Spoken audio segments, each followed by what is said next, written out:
पति की सूरत उस चलनी में देखना चाहती है, लेकिन दुर्भाग्य है कि वो पत्नी जिसकी सूरत देखना चाहती है वो भाई साहब पहले ही से सूरत में बैठे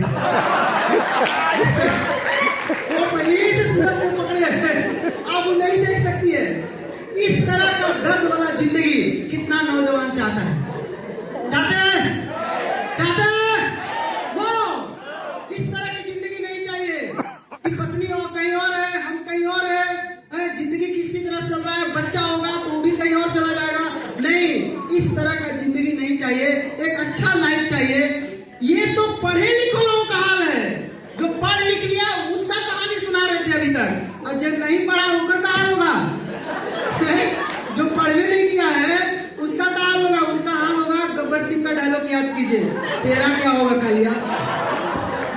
तो पढ़ा लिखा आदमी तो दिल्ली बम्बई लुधियाना घूम रहा है, अनपढ़ आदमी का कहानी और खराब होने वाला है। जो नहीं पढ़ा है उसका तो और प्रॉब्लम होने वाला है। तो उपाय क्या है माय डियर फ्रेंड? एक रास्ता है। भगवान को शुक्र है, भगवान को लाख लाख धन्यवाद कि एक ऐसा रास्ता उन्होंने हम लोगों के बीच दिया है कि सारे यंगस्टर, आज मालूम है बिहार में क्या हुआ? बिहार में पूरा पॉलिटिक्स हो गया नौकरी के ऊपर। जितना नेता है सब यही बात बोल के गया है, हम हतना नौकरी देंगे, हतना नौकरी देंगे, हतना नौकरी देंगे, हमको जिताओ, हमको जिताओ, हमको जिताओ। पूरा का पूरा पॉलिटिक्स हुआ है नौकरी के ऊपर। सरकार को भी मालूम हो गया है कि अब आदमी ऐसे नहीं आएगा हमारे हाथ में, ऐसे आएगा। और हमारे गुरु जी एक ही चीज बोलते थे कि बेटा कोई सरकार तुमको अमीर नहीं बना सकता, याद रखना इस चीज। और मैं आज भी आपको बताना चाहता हूं वही लाइन कि कोई सरकार आपको अमीर नहीं बना सकता, अमीर आपको खुद बनना पड़ेगा। सरकार केवल आपको फ्री में खाना खिला सकता है ताकि आप मरे नहीं, जिंदा रहिए और टिकते रहिए उसको। हाँ, जिंदा रहिए और टिकते रहिए, और वो भाई साहब पूरा लूटते रहेंगे, सब मिलकर मिली भगत बन जाएंगे। ऐसे जिंदगी नहीं चलेगा।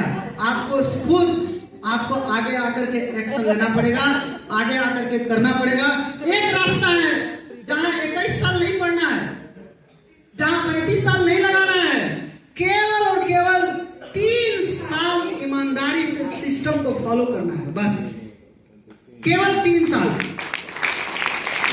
और जितने भी युवा लोग देख रहे हैं, मैं आपको एक चीज बताना चाहता हूं, खाया तो मिल ही जाता होगा आपको भाई, उम्र दराज आदमी को प्रॉब्लम हो सकता है, लेकिन युवा लोग को तो बापू भोजनालय जिंदाबाद वहां से खाना मिल ही जाता होगा। माई बाप थोड़ी नहीं बोलता होगा कि अभी खाना नहीं देंगे, भी जानता है बच्चा है, क्या हो उसको भी। दूसरा चीज, रहने को मिल ही जाता होगा, पहनने को कपड़ा मिल ही जाता है, तो सब तो आपको रोटी कपड़ा मकान हो ही है, आपको जरूरत तो आपका पूरा कर ही दिए माई बाप। अब आपको क्या करना है? 3 साल बिना टेंशन का ईमानदारी से केवल सिस्टम को फोकस करके सिस्टम को फॉलो करना शुरू कर दिए। केवल 3 साल में मैं विश्वास दिलाता हूं 1 लाख रुपया महीना का आदमी तो आप पक्का बन जाएंगे। 1 लाख तो मिनिमम आएगा आपको। 3 साल चाहिए, समर्पण चाहिए, 3 साल का समर्पण। क्या करना है? सिस्टम को फॉलो करना है। इतना अच्छा सिस्टम हमारे पास है, सिस्टम को फॉलो करके आगे जितना लोग आज बढ़े हैं सभी लोग सिस्टम को फॉलो किए हैं। और यहाँ जो भी आपको सिस्टम बता रहे हैं ये वो लोग नहीं बता रहे हैं। बाहरी दुनिया में आप किससे सीखते हैं? कौन आपको सिखाता है? लोग बोलता है तुमको रेलवे का नौकरी में पास करा देंगे, तो अपने का ही नहीं हुआ। कई लोग बोलते हैं हम तुमको इंजीनियर बना सकते हैं, तो अपने का ही नहीं बने।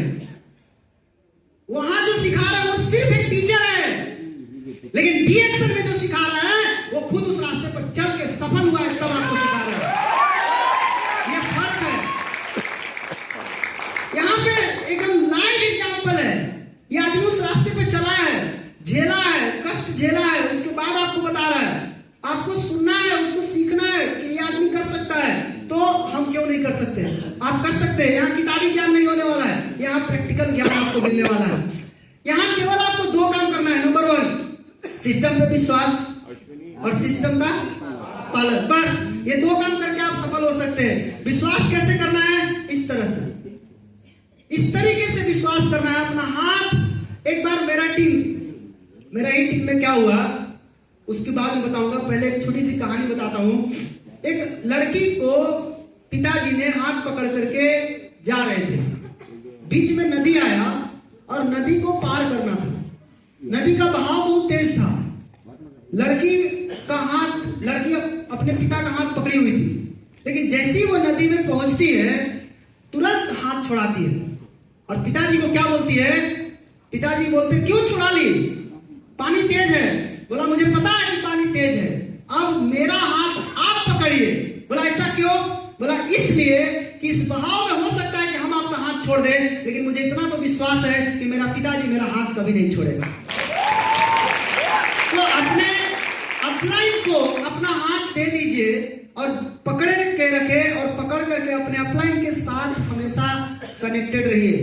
अपलाइन के साथ जो कनेक्ट रहता है ना, आप कभी बस में देखिएगा, जो ड्राइवर के बगल में बैठा है ना, एकदम मस्त गड्ढा गुड्डी आता है, तब वो कुछ फर्क नहीं पड़ता है, लेकिन जो पछवा रहता है ओकरा देखिए ना, वो तो एक बार जंप करेगा, अरे भाई उसका तो कपार फूट जाएगा पीछे वाला को।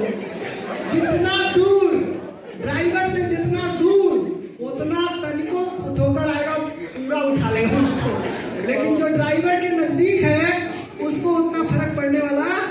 इसलिए अपलाइन के जो नजदीक है उसको कोई भी चैलेंज कुछ नहीं बिगाड़ पाएगा, लेकिन अपलाइन से जो दूर है उसको छोटा छोटा प्रॉब्लम तबाह कर देगा। अपलाइन को कस के पकड़ के रखिए, अपलाइन के साथ बने रहिए, हाथ मत छुड़ाइएगा। ये वाला हाथ नहीं छूटना चाहिए कभी भी नहीं, ये जान लीजिए। और दूसरा, सिस्टम का पालन। अभी प्रोफेसर सर क्या बता रहे थे, मैंने इतना कष्ट किया, ये किया, बिल्कुल किया, क्योंकि रोड बनाने वाला को कष्ट होता ही है। रोड पे चलने वाला को थोड़ी पता चलता है कि रोड कितना कष्ट से बना है, लेकिन हम सब के पास एक गोल्डन मौका क्या है कि रोड बन के तैयार हो चुका है और उस रोड पे काफी सारे लोग चल चुके हैं, चल करके सफल हो चुके हैं। हमारा और आपका काम क्या है? रोड बनाने की जरूरत नहीं है, उस पे गाड़ी ला के फुल स्पीड में चलाने की जरूरत है, चलने की जरूरत है। हम लोगों को रोड बनाने में दिमाग नहीं लगाना है। कई लोग उस रास्ते से जाके सफल हो चुके हैं, हमें अपना दिमाग लगाने की जरूरत नहीं है। तो 21 साल देना मंजूरी है कि 3 साल देना मंजूरी है? जब मैं 5वीं क्लास में था तो मेरा गुरुजी ने एक चीज पढ़ाया था, विद्वान सर्वत्र पूज्य थे, लेकिन आजकल ठीक उल्टा हो गया। आजकल विद्वान लोगों की कहानी कुछ उल्टा हो गया है। आजकल कोई एमए पास होकर घर में बैठा है तो उसको सब बोलता है देखो एमए पास है घर बैठे, कोई बीए पास करके